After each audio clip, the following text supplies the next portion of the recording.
안녕하세요. 취미로컨트의 김철호입니다.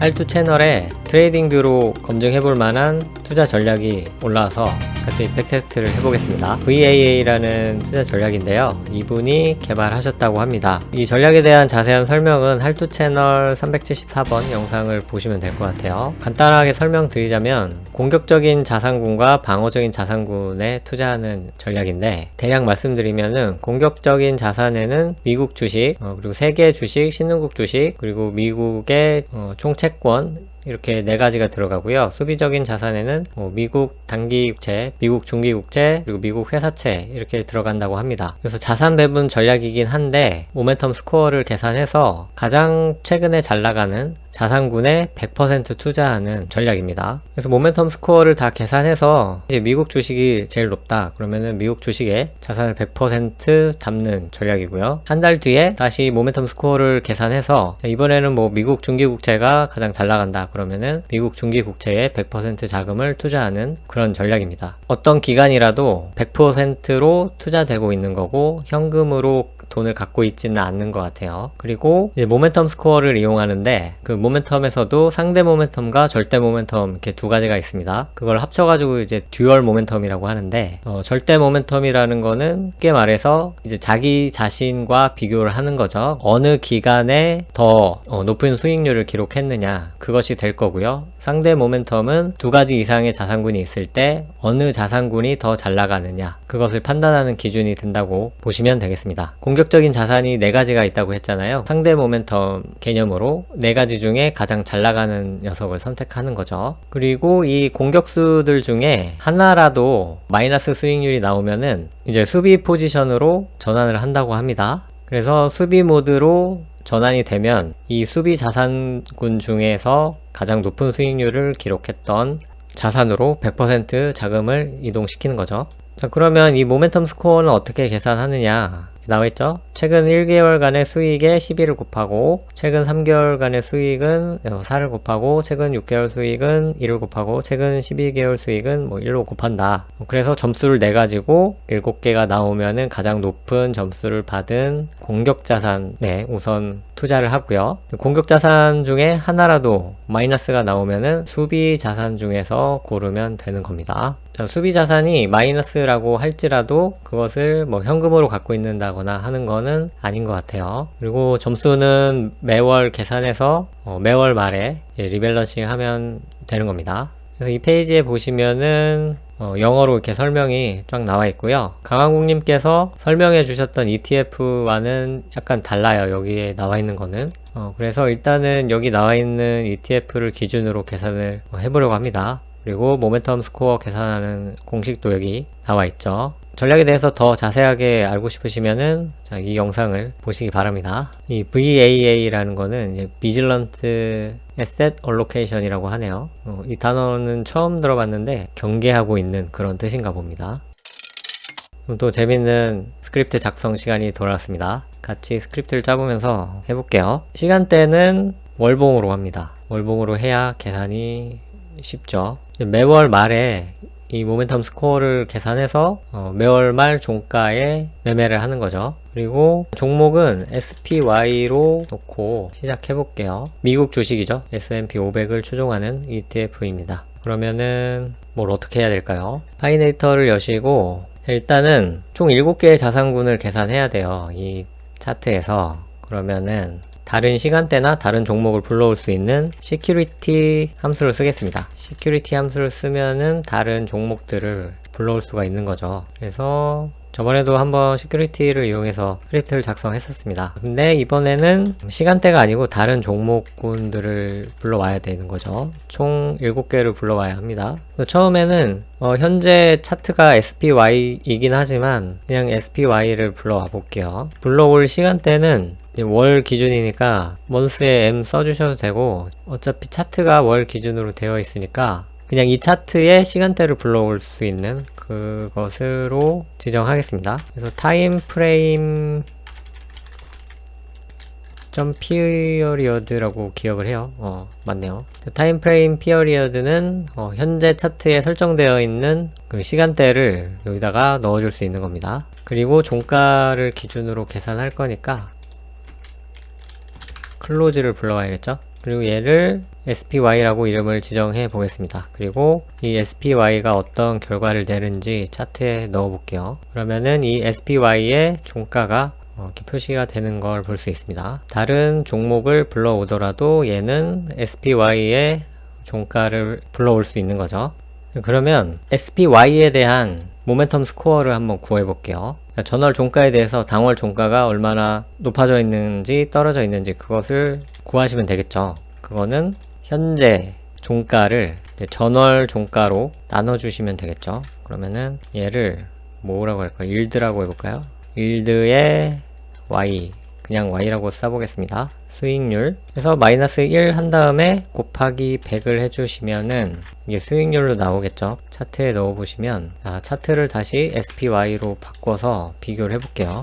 데이터 윈도우를 키시고, 이 변화 부분, 아니면은 여기 맨 끝에 괄호 부분하고, 이 지표 값이나 이쪽 데이터 윈도우의 마지막 데이터를 보시면 됩니다. 이 두 개가 같은지 보시면 똑같죠. 그래서 1개월의 수익률을 구한 겁니다. 이렇게 Y로. 그러면 2개월간의 수익률은 이 대괄호 안에 값을 2로 바꾸시면은 전전봉에 대해서 계산을 하는 거죠. 그러면은 이제 2개월간의 수익률을 나타낼 수가 있습니다. 3개월은 3, 12개월은 12 이런 식으로 나타낼 수 있는 거죠. 자, 그러면은 필요한 수익률이 총 4개입니다. 1개월간의 수익률, 3개월간의 수익률, 6개월간의 수익률, 12개월간의 수익률. 그러면 이제 변수를 4개를 만들어서 이런 식으로 3개월은 뭐 Y3, 6개월은 Y6, 12개월은 Y12 이렇게 해서 1, 뭐 3, 6, 12 이렇게 하시면은 되긴 돼요. 근데 이제 나머지 6개 자산군에 대해서도 이런 식으로 해야 되기 때문에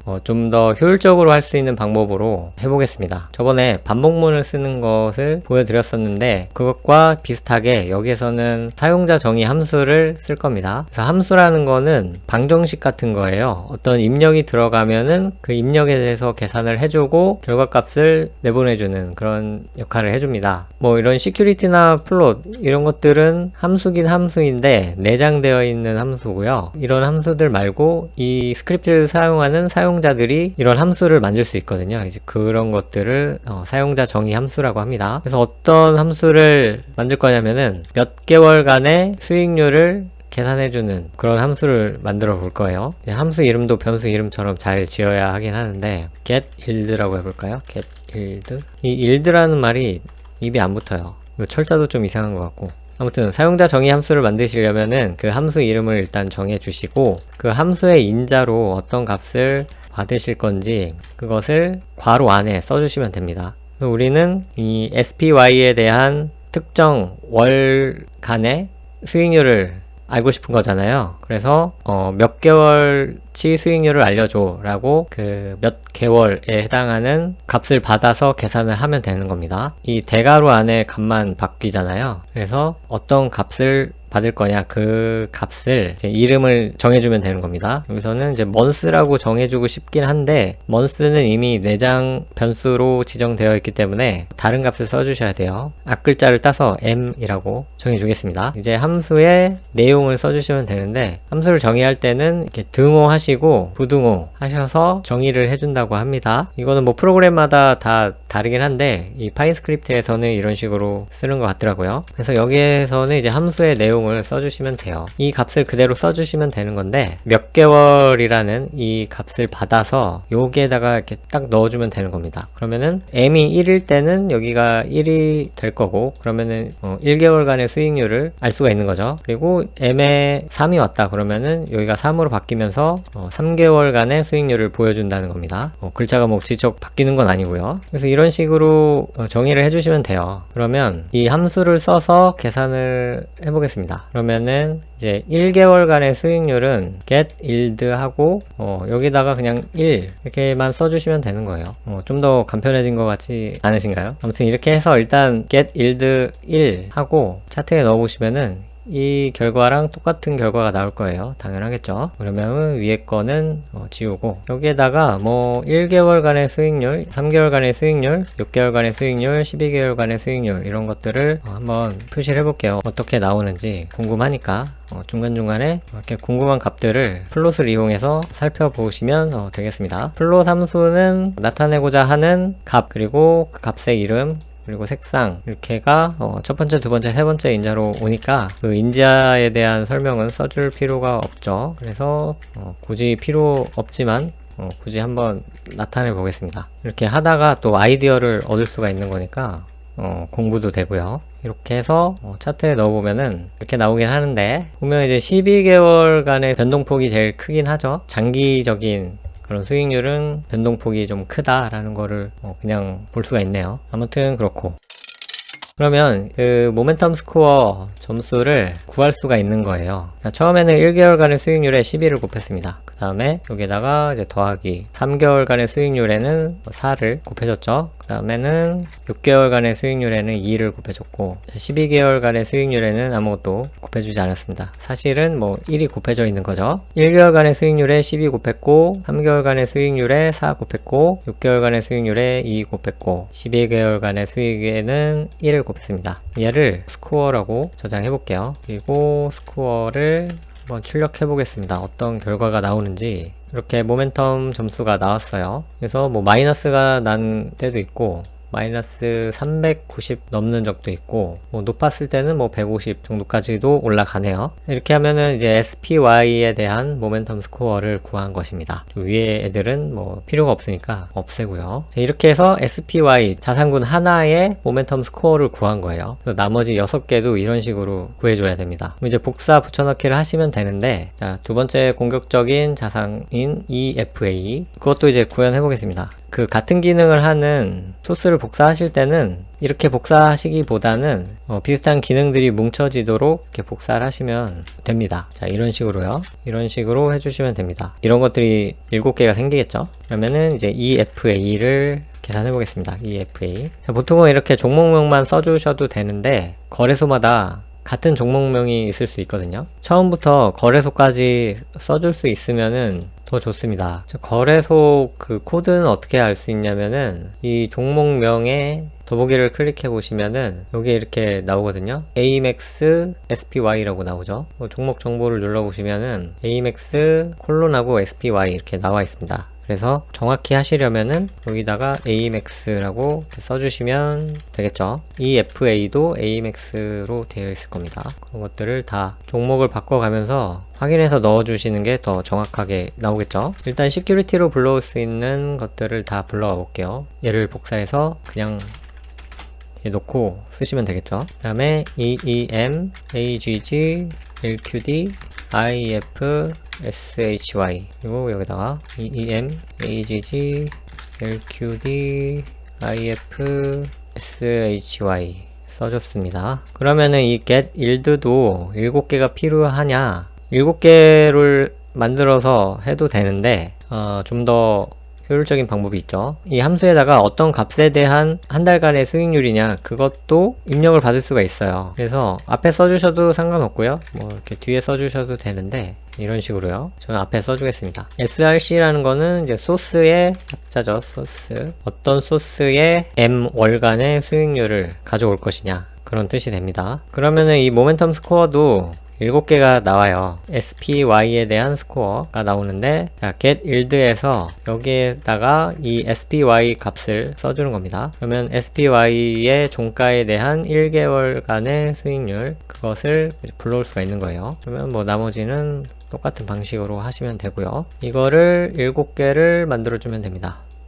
여기 이렇게 지우고, 지운 거를 복사하는 게 낫겠네요. 자, 두 번째는 EFA, EEM, AGG, LQD, IF, SHY. 이는 EFA, EFA, EFA, EFA, EEM, EEM 복사해서 AGG. 시간이 좀 걸리죠? 저는 이제 제가 할 수 있는 최대한 효율적인 방법으로 하고 있는 건데, 이거보다 더 좋은 방식이 있을 수도 있어요. 자, 이런 식으로 하시면 되는데, 이것을 잘 보시면 또 묶을 수 있는 게 보였습니다. 하고 있는 동안에. 보시면 각 줄이 이제 같은 구조로 되어 있으니까, 그래서 이번에는 getScore라는 함수를 써주고 어떤 종목에 대한 이 모멘텀 스코어냐 그것을 계산해 줄 수 있을 것 같습니다. 그래서 얘를 하나를 복사해서 여기다가 src를 써주면 되겠죠. 그러면은 이 getScore 함수는 getYield라는 또 함수를 불러와서 열심히 계산을 해주겠죠. 그러면 우리는 여기에다가 아까 힘들게 썼는데 이렇게 짧게 나타낼 수가 있습니다. 그리고 이 getScore에다가 이 값을 넣어주면 되겠죠. 자, 이렇게 해서 이 7개의 자산군에 대한 모멘텀 스코어까지 구했습니다. 아직 결과를 보진 않았지만 어찌됐든 구했어요. 그래서 결과를 이제 돌려보고 이상하게 나온다 그러면 또 수정을 해주면 되는 겁니다. 스크립트의 이름을 한번 정해 볼게요. VAA 라고 정하고 값들을 다 이제 출력을 해줘야겠죠. 구분을 해주기 위해서 색깔을 다르게 해주면 좋겠죠. 그리고 이제 공격 자산하고 이 수비 자산을 좀 나누겠습니다. 그냥 가시적으로 볼 수 있게 이것은 공격적인 자산, 이거는 수비적인 자산, 얘는 수익률 계산 해주는 함수고 얘는 모멘텀 스코어 계산, 이렇게 주석을 달아주면 좋습니다. 이거는 이제 간단한 스크립트라서 굳이 이렇게 하지 않으셔도 되지만 이것을 나중에 여러분들이 또 열어봤을 때 헤맬 수가 있어요. 내가 그때는 생각해서 잘 짰는데 다시 보면은 이제 모를 수도 있거든요. 그래서 주석으로 설명을 써주시면은 좋다는 거죠. 그래서 이거는 공격적인 자산의 모멘텀 스코어라고 할 수가 있겠고, 이거는 이제 수비적인 자산의 모멘텀 스코어라고 할 수 있겠죠. 그 다음에 결과 출력. 일단 공격적인 자산의 모멘텀 스코어만 따로 보겠습니다. 그러면 결과가 이렇게 나왔고요. 이번에는 수비적인 자산에 대한 결과를 보겠습니다. 차트에 넣어보면은 뭔지 모르겠지만 에러가 났죠. 이거는 이제 공격적인 자산에 대해서는 결과가 잘 나왔는데 수비적인 자산에 대해서는 결과가 안 나왔다라는 거는 이제 같은 구조를 썼는데 안 나온 거죠. 이 중간 로직에 대한 에러는 없을 확률이 높은 거예요. 그래서 처음에 어떤 값을 정확하게 넣어주지 않아서 이런 에러가 나온 건데, 이 거래소명이 잘못됐을 확률이 높습니다. 그래서 LQD에 대해서 보시면은 LQD는 AMX죠. 상관없고 IEF를 보겠습니다. 근데 얘를 보면은 나스닥이라고 되어 있죠. 얘는 나스닥에 상장되어 있는 애기 때문에 나스닥으로 써주시는 게 정확하겠죠. SHY도 나스닥에 상장되어 있네요. 그래서 거래소 코드를 보면은 나스닥이죠. 얘도 나스닥 해서 다시 차트에 넣어 보시면은 결과가 이렇게 나왔습니다. 그래서 두 번째 SPY에 대한 모멘텀 스코어, 얘는 이제 필요가 없죠. 아래 나오니까요. 그래서 공격적인 자산에 대한 모멘텀 스코어가 나온 거죠. 여기 이 스크립트 이름을 좀 바꿔가지고 수비적인 자산의 모멘텀 스코어 이렇게 해주는 게 훨씬 알아보기 쉽겠죠. 그리고 공격에 대해서도 바꿔주겠습니다. 얘는 필요 없고 얘도 이제 필요 없겠죠. 그래서 이제 공격을 이제 위로 올려주겠습니다. 그러면 공격적인 자산의 모멘텀 스코어도 나왔고 수비적인 자산의 모멘텀 스코어도 구한 거예요. 참 오래 걸렸네요. 한 30분 걸린 것 같은데 네, 좋습니다. 그럼 이제 두 가지 조건이 있는 거죠. 현재가 공격 시즌이냐 수비 시즌이냐 두 가지가 있는데 그 두 가지를 결정하는 것은 내게 공격 자산이 하나라도 마이너스인가 라는 겁니다.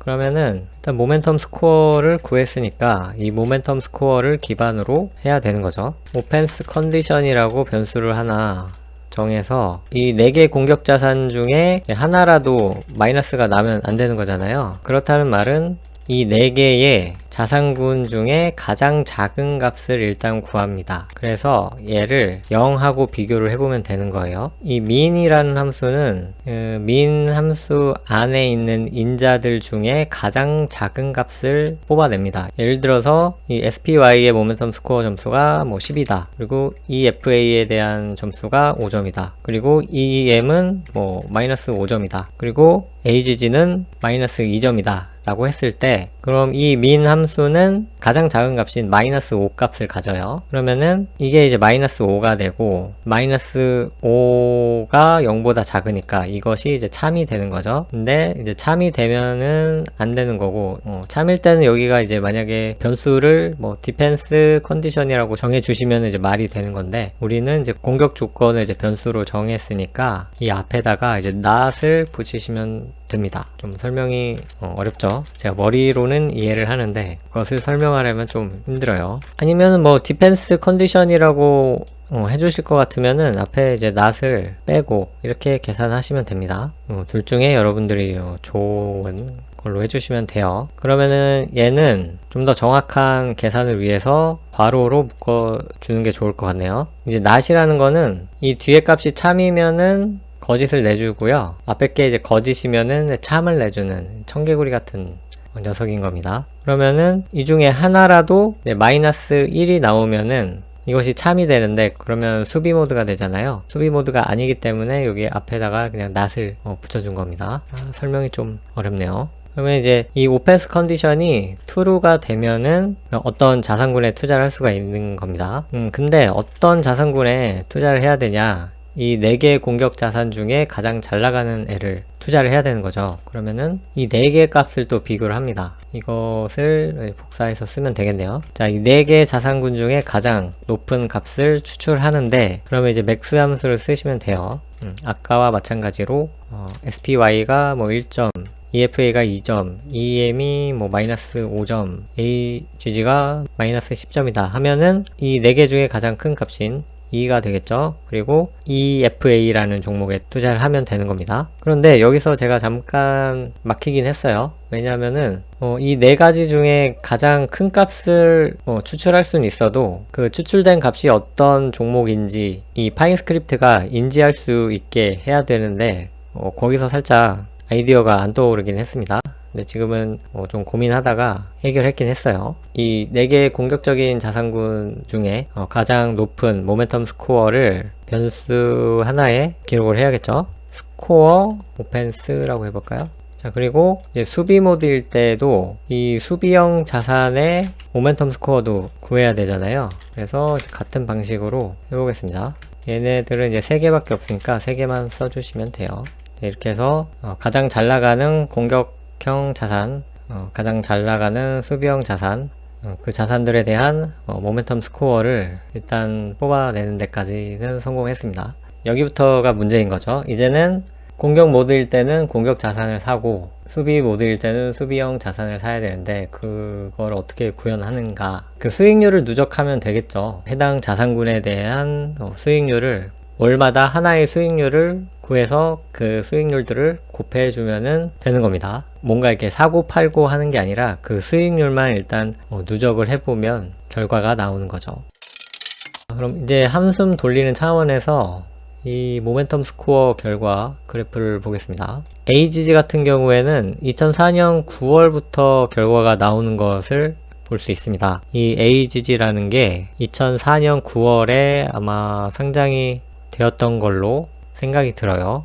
그렇기 때문에 이 앞에는 이제 투자할 수 있는 기준이 없잖아요. 만약에 뭐 공격 자산은 2가지로 해서 뭐 계산해 볼 수도 있겠지만, 그럼 계산해서 에러가 날 수도 있고 뭐 잘못된 값이 나올 수 있기 때문에 가장 짧은 애로 맞춰주시는 게 좋을 것 같다라는 생각이 듭니다. 그래서 이 차트 자체를 AGG로 불러오시면 돼요. AGG로 불러오면은 AGG를 기준으로 딱 맞춰지게 되는 거죠. 근데 보면은 여기 앞에 결과가 없네요. AGG가 2003년 9월부터 결과가 나오긴 하지만 이 모멘텀 스코어 중에 12개월 점수를 쓰는 애가 있어서 얘는 12개월이 지난 후부터 값이 나오기 때문에 이 앞에 값은 나오지 않는 것으로 알아두시면 되겠습니다. 그러면 2004년 9월부터 계산을 해볼 수가 있겠네요. 그래서 첫 달부터 한번 계산해 볼게요. 일단 뭐 스크립트를 구현하기 전에 어떤 식으로 할 건지 한번 보는 거죠. 자, 2004년 9월부터 보시면은 이 값은 종가 기준이기 때문에 이제 8월 종가에 대한 9월 종가의 수익률 값인 거예요. 일단 이 위에 있는 애는 직접적으로는 필요가 없으니까 가려 두시는 게 좋을 것 같아요. 가려 놓고 보겠습니다. 그러면은 이제 8월달 종가 대비 9월 종가가 이 녹색 EEM이 뭐였죠? 이머징 마켓이네요. 신흥국 주식이 가장 점수가 높아요. 134.11점 받았기 때문에 이제 9월 종가에 신흥국 주식에 대한 ETF를 사시면 되는 거죠. 그래서 9월 말부터 10월 말까지 신흥국 ETF를 가져가시면 되는 겁니다. 그래서 한 달을 지나고 이제 10월 말이 됐어요. 이제 10월 말에도 그 즈음에서 이 모멘텀 스코어가 나오겠죠. 근데 이번에도 봤더니 녹색이 가장 높아요. 10월 말에도 계속 EEM을 가져가는 겁니다. 자, 다음 달도 봤더니 신흥국이 가장 높은데, 근데 이 AGG라는 녀석이 혼자 마이너스 8.5%를 냈죠. 그렇기 때문에 이제 11월 말에는 수비 모드로 전환을 하는 겁니다. 그래서 11월 말에 그 수비적 자산의 모멘텀 스코어를 보시고 가장 높은 녹색이네요. SHY는 미국 단기 채권입니다. 다음 달 12월 말까지 갖고 가면 되는 거예요. 12월 말에 보니까 이번에는 공격적 자산군의 모멘텀 스코어가 다 0보다 커요. 이제는 공격 모드로 전환할 때죠. 이때 보니까 역시 신흥국이 잘 나갔습니다. 그러면 12월 말에 신흥국 ETF를 또 매수하시면 되는 거예요. 다 팔고. 이 전략은 어떤 자산군을 100% 보유하는 전략입니다. 그래서 1월 말까지 가져가는 거죠. 자, 다음 달 봤더니 이제 1월 말이 된 거예요. 1월 말 봤더니 역시나 또 신흥국 점수가 가장 높죠. 그래서 2월 말까지 신흥국 주식을 가져가시면 되는 겁니다. 신흥국 ETF죠. 그 다음 달 이제 2월 말이 온 거죠. 또 근데 2월 말에 보니까 AGG가 또 마이너스가 나왔으니까 2월 말에는 이제 수비 모드로 전환해서 여기서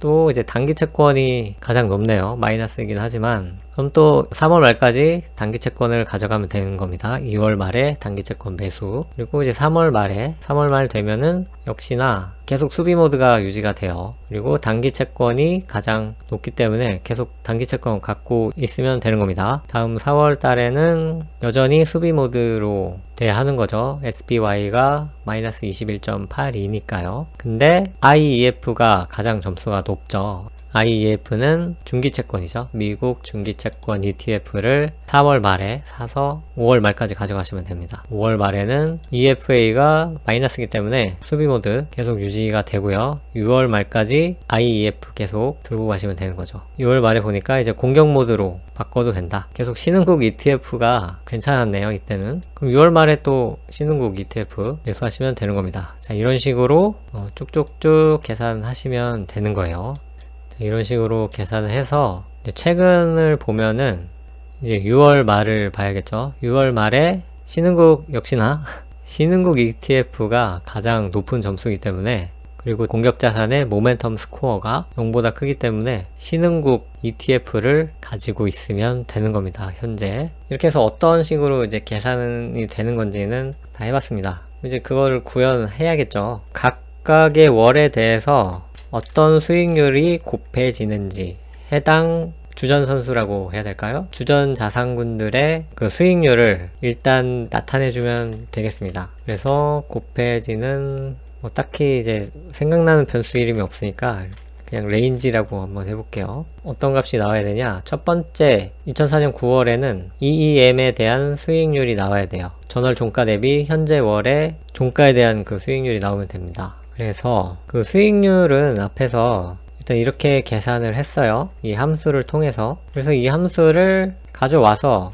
계산을 해주면 됩니다. 여기서부터는 살짝 어려워져요. 오늘 이제 과정 중에서 가장 어려운 과정이라고 보시면 되겠습니다. 줄을 살짝 올릴게요. 그러니까 여기서 어떤 수익률을 바꿔줘야 되는 거죠. 계속 점수가 높은 애로 그 점수를 참고할 수 있는 애는 얘고요. 공격형 자산에 대한 공격적인 자산군의 점수, 그냥 수비형 자산의 점수라고 하겠습니다. 얘도 공격형 자산의 점수. 이 자산군이 아니고 하나의 자산에 대한 점수가 나오잖아요. 이런 식으로 일단 주석을 달아 놓고요. 근데 이 점수가 이제 수익률하고 혼동이 되면 안 됩니다. 그래서 일단 공격형 자산의 4가지 자산군의 모멘텀 스코어 중에 가장 높은 점수가 여기에 저장이 됩니다. 점수를 일단 불러왔어요. 그래서 얘랑 어떤 애랑 비교를 해보냐면은 스코어 SPY랑 비교를 해봅니다. 만약에 SPY의 모멘텀 점수가 나머지 세 가지 ETF의 모멘텀 스코어보다 높다면은 이 스코어 오펜스라는 값은 이 스코어 SPY라는 값하고 같아지겠죠. 그래서 이런 조건이 되면은 이 수익률에 이 SPY에 대한 수익률을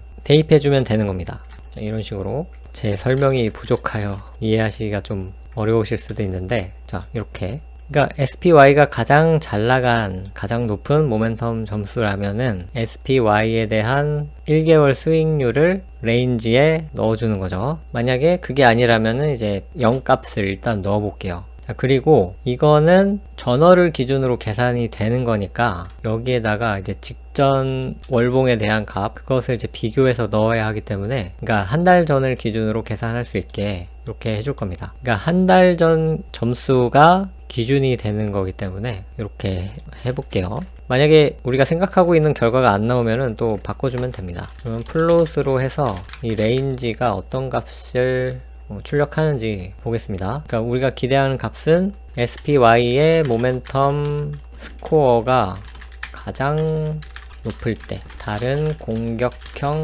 자산들보다 가장 높을 때가 되겠죠. 자, 차트에 넣기를 해보겠습니다. 에러가 안 나야 되는데 볼게요. 이 위에서 SPY가 점수가 가장 높을 때를 한번 보면 되겠습니다. 여기에서는 계속 신흥국이 잘 나가가지고 SPY가 높을 때가 없어요. 그러다가 일단 여기에서, 자, 직전 월을 기준으로 한다고 했어요. 이쪽 데이터 윈도우나 이쪽 수치를 보시면 돼요. 빨간색이 SPY입니다. SPY가 가장 높죠, 빨간색이. 그래서 이때는 월 말, 4월 말에 투자가 되는 거고, 자, 4월 말부터 5월 말까지의 수익률을 일단 이 세 번째 그래프에서 나타내준 거죠. 그래서 봤더니 마이너스 20.63이 나왔습니다. 이 모멘텀 점수와 이 수익률을 헷갈리시면 안 돼요. 그러면 이 SPY를 불러와서 이 수익률이 나왔는지 한번 보겠습니다. 2010년 4월 말에 봤더니 점수가 SPY가 가장 높죠. 그래서 내 자산군 모두 0보다 크고요. 그래서 4월 말에 SPY를 매수합니다. 가격 범위를 한번 볼게요. 4월 말 종가로 매수에 들어가는 거죠. 종가는 양봉이니까 위쪽이 되겠죠. 그래서 다음 달 말까지 가는데 음봉 엄청나게 떨어졌네요. 떨어지면서 봤는데 마이너스 7.95%가 나와야 되거든요. 근데 20.63이 나왔죠. 이건 왜 그럴까요? 이상하죠? 이상하면은 다른 경우를 보시면 되겠습니다. 2010년 11월 말에 또 SPY가 높죠.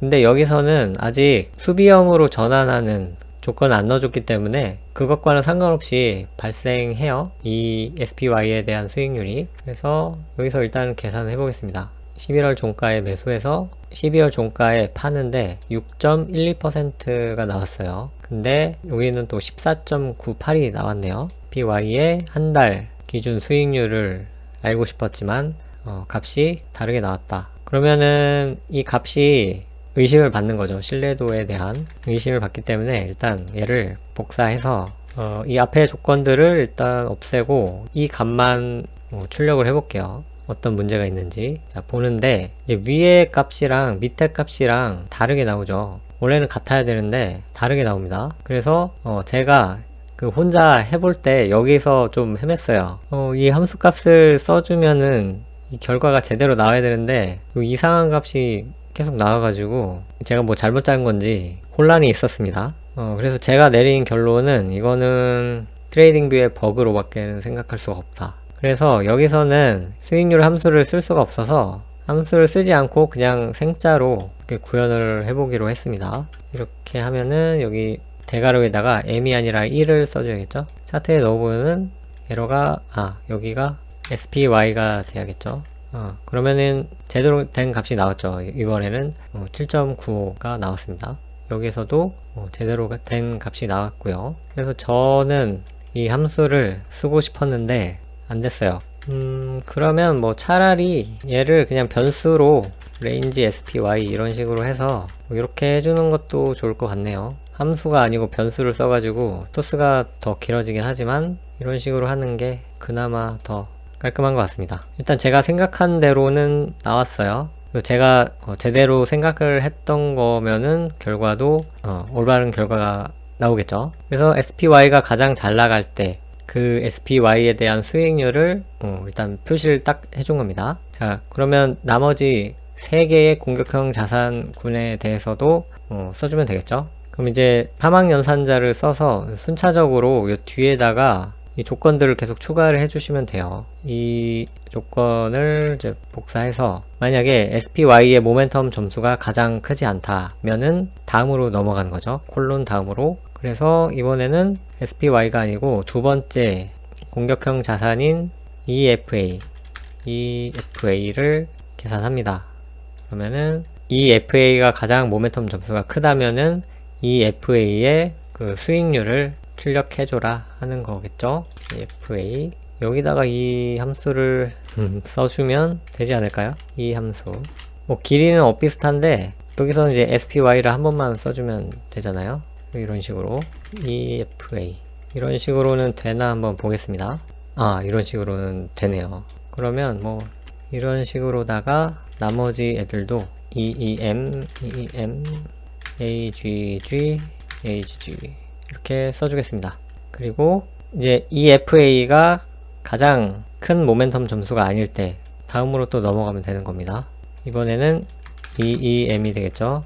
EEM 마지막으로는 이제 AGG가 될 거고요. 자, 근데 어차피 이 마지막 조건까지 오면은 AGG가 가장 큰 애기 때문에 여기서 이제 굳이 비교를 할 필요는 없어요. 그냥 마지막까지 아니면은 그냥 AGG 값을 선택하는 거죠. 이렇게 해서 넣어보면 됩니다. 그러면은 제목이 이게 아니고 각 공격형 자산의 모멘텀 스코어가 가장 높을 때의 월별 수익률이 되겠죠. 차트에 넣어보면은 이렇게 나옵니다. 위에 거는 이제 필요가 없으니까 지우고요. 다시 차트 종목을 AGG로 바꾸겠습니다.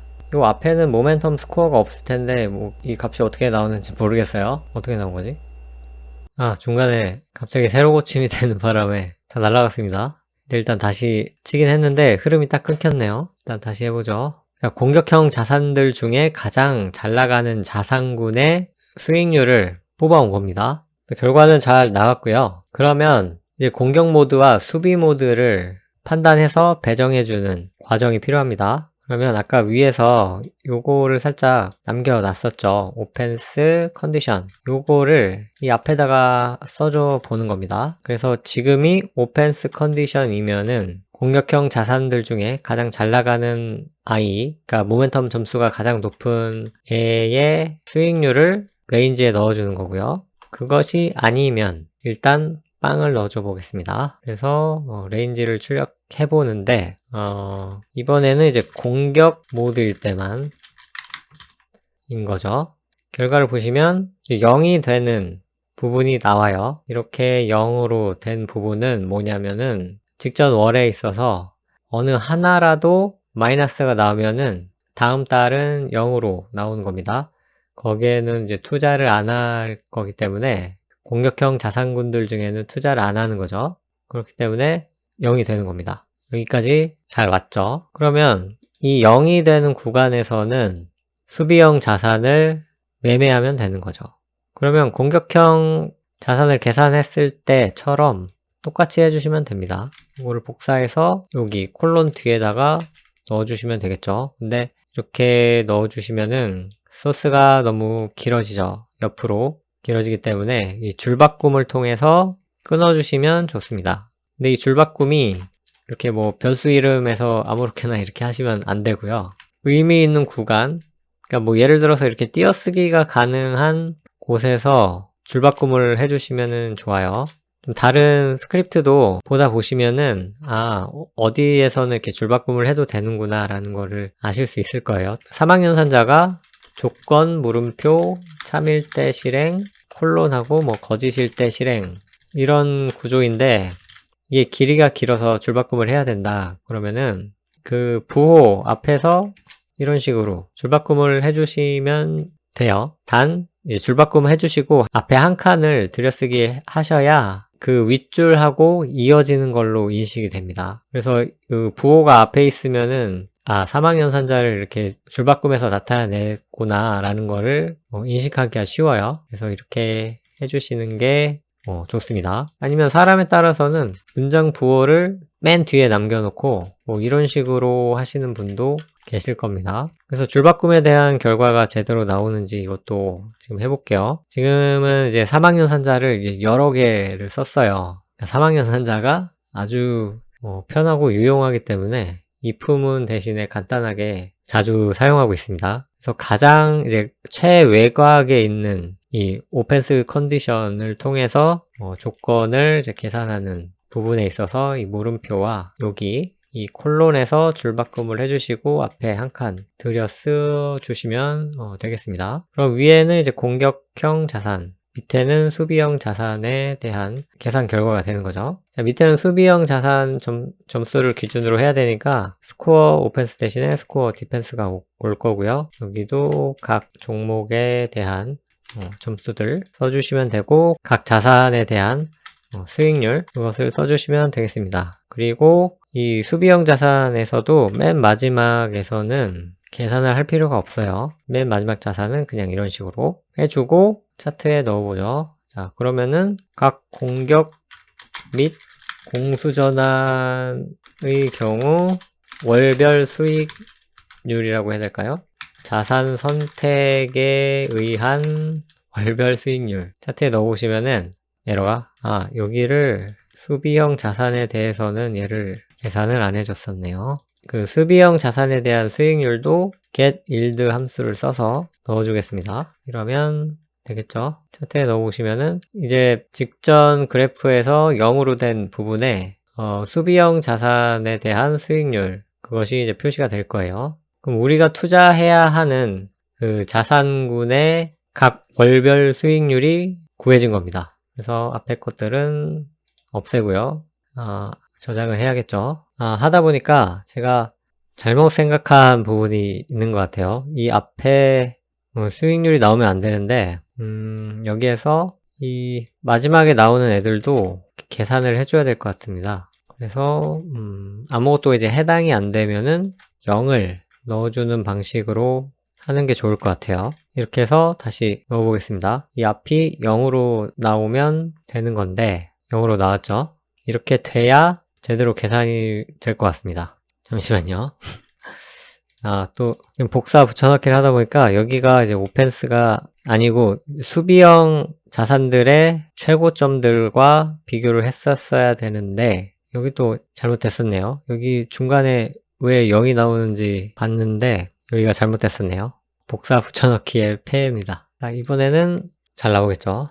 자, 중간에도 뭐 0으로 되는 거 없이 물론 해당 자산의 수익률이 0이라면은 0으로 나오겠죠. 근데 아까처럼 계속 쭉 0으로 나오는 거는 이상했죠. 이제야 우리가 필요한 그 값이 나왔습니다. 이제는 이제 공수 전환도 잘 되었고 공수 전환하고 나서 투자한 그 자산에 대한 수익률도 구했습니다. 그러면 이 수익률을 월별로 누적시키면은 비로소 우리가 궁금해했던 최종 수익률을 구할 수 있다는 거죠. 네, 하루가 지났습니다. 무슨 일이냐면은 여기까지 구하고 신나게 열심히 누적 수익도 구하고 다른 ETF 불러와서 비교도 하고 그랬는데 녹화가 안 되고 있었네요. 그래서 그냥 자고 하루 후에 또 다시 여기서부터 이어나가겠습니다. 소스 한번 날리고 또 영상 녹화도 안 되고 빨리 올리고 싶었는데 잘 안 되네요. 아무튼 여기까지 구했습니다. 그럼 이제 이 월별 수익률을 매월 누적시켜 가보면서 어떤 결과가 나오는지 봐야겠죠? 그러면 자, 이 레인지를 매월 누적시키면 되는 거예요. 그러면 이 레인지를 누적시켜줄 변수 ACC 레인지를 선언합니다. 초기 값은 0으로 해주고요. VAR로 선언하면은 이 차트 시작할 때만 0으로 선언이 되고 그러니까 초기화가 되는 거죠. 그 이후로부터는 ACC 레인지가 0으로 또 초기화되지 않고 계속 이전의 값을 누적하거나 참조를 해서 계산해 줄 수 있는 거죠. 그래서 주로 누적 값이나 누적 곱을 구할 때 사용합니다. 그래서 ACC 레인지는 뭐냐면은 직전에 이제 누적되어 있는 이 수익률과 현재 월별 수익률이죠. 이것을 이제 곱해주면 되는 거예요. 그냥 이렇게 곱해주면 안 되겠죠. 지금 레인지가 100분율로 나오기 때문에 레인지를 일단 100으로 나눠서 이제 100%면은 이제 1이 되는 거죠. 이 값이. 레인지가 뭐 15.94다. 그러면은 0.15 정도가 되는 거죠. 그래서 소수점으로 나타낸 이 수익률들의 1을 더해 주시고요. 이것을 곱한 다음에 또 여기서 1을 빼고 100으로 다시 곱해주면은 이 누적 수익률을 구할 수가 있습니다. 그래서 이 ACC 레인지가 어떤 결과를 나타내는지 보겠습니다. 그러면은 제목을 이제 우리가 원하는 그 VAA의 누적 수익률이 나오는 거예요. 그래서 이렇게 해서 차트에 넣어 보겠습니다. 근데 에러가 났네요. 여기에 그냥 등호로 하면 안 되고 콜론을 붙여서 해야 되는 거죠. 여기에 등호를 쓰지 못하고 콜론 등호를 써야 이 값을 계산해서 다시 넣어줄 수가 있는 겁니다.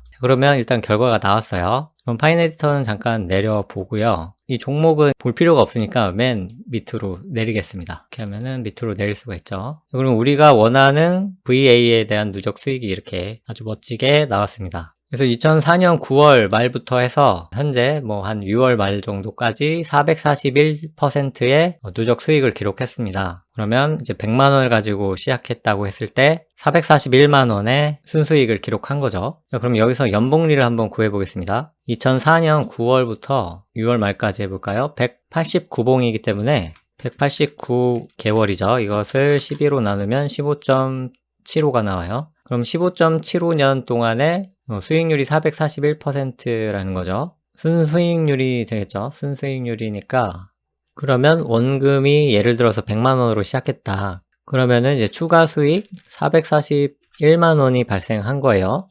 그래서 현재 잔고가 541만 원이 되어 있을 겁니다. 그러면 연복리라는 거는 이 100만 원에 어떤 수를 15.75번 곱해서 541이 나온다면은 그 숫자가 연복리가 되겠죠. 그러면 541에 원금 100만 원을 나눠주고요. 이 5.42를 거듭 제곱으로 해서 1 나누기 15.75 해보겠습니다. 이렇게 하면은 1.1131 이렇게 나와요. 그러면은 이제 1을 빼주고 곱하기 100 해주면 11.3146%가 나오죠. 그러면 연복리가 11.3146이라는 거예요. 기억하고, 자, 100만 원을 가지고 11.3146이니까 1.113146을 곱해주면은 이제 1년 후의 수익률을 알 수 있는 거죠. 그러면 이제 1년 후의 총 잔액입니다. 100만 원에 11.3146%인 11.3146만 원 된 거죠. 그럼 1년 지났을 때 이거고 한 번 더 곱해주면 2년 지났을 때 3년, 4년, 5년, 6년, 7년, 8년, 9년, 10년, 11년, 12, 13, 14, 15 그럼 아까 541만 원에 약간 못 미치는 거죠. 그래서 여기서 한 번 더 곱해주면은 넘어가고요. 아무튼 그 사이니까 연복리가 한 11% 정도, 11.3% 정도 나왔다라고 대략 계산해 볼 수가 있는 거죠. 물론 손해보는 해도 있고 그렇습니다. 근데 결과적으로 놓고 보면은 매년 11.3% 정도 수익을 낸 거다. 그렇게 판단해 볼 수가 있는 거죠. 좋습니다. 강한국님께서는 이 두 가지 ETF를 다른 걸로 쓰셨어요. 그래서 왜 이걸 쓰셨을까라고 생각해 봤는데 또 검색도 해보고요. 아마 이 VEA랑 VWO가 우리가 이 전략에서 사용했던 EFA와 EEM보다 뭐 거래량도 활발하고 뭐 시가총액도 더 크고 뭐 연보수도 더 낮고 여러모로 이제 유리한 ETF이기 때문에 이걸 쓰신 게 아닐까 생각해요. 그래서 이 EFA랑 EEM 대신에 VEA랑 VWO를 적용해서 비교를 해보겠습니다. 그냥 이 종목만 바꿔주면 되겠죠? 어차피 변수는 그냥 이름표이기 때문에 안 바꿔줘도 됩니다. 그러면은 여기서 이제 이거는 강한국님 추천 종목이니까 이렇게 나타내고 색깔도 빨간색으로 나타내 보겠습니다. 그리고 얘랑 겹쳐보면 되겠죠? 자, 결과가 나왔고 일단 겹쳐보겠습니다. 이제 눈금 기준을 하나로 합치시려면은 이 눈금자에 마우스 오른쪽 클릭하시고 모든 스케일 하나로 모지 오른쪽에 하시면 되겠죠. 근데 강한국님께서 추천하신 게 수익률이 낮게 나오죠. 왜냐하면은 VA랑 VWO가 만들어진 지 얼마 안 됐기 때문입니다. 그러니까 다른 애들에 비해서요. 그래서 이 차트의 종목 자체를 AGG가 아니라 VEA나 VWO로 한번 해봐야 됩니다. 그러면 이제는 제대로 나오네요. 결과가 처음부터 시작됐기 때문에 이 VA가 2007년 7월 정도부터 생겨난 것 같습니다. 그래서 어찌됐든 결과를 보시면 강한국님께서 추천하셨던 ETF가 더 좋은 수익률을 낸 걸로 나왔습니다. 그러면 공격형 자산을 고를 때 EFA나 EEM보다는 VEA나 VWO를 매수하시는 게 좋겠죠. 그래서 일단 스크립트 강좌는 여기서 마무리를 하겠습니다. 그리고 이제 결과만 궁금하신 분들을 위해서 결과 분석을 따로 간략하게 진행하겠습니다.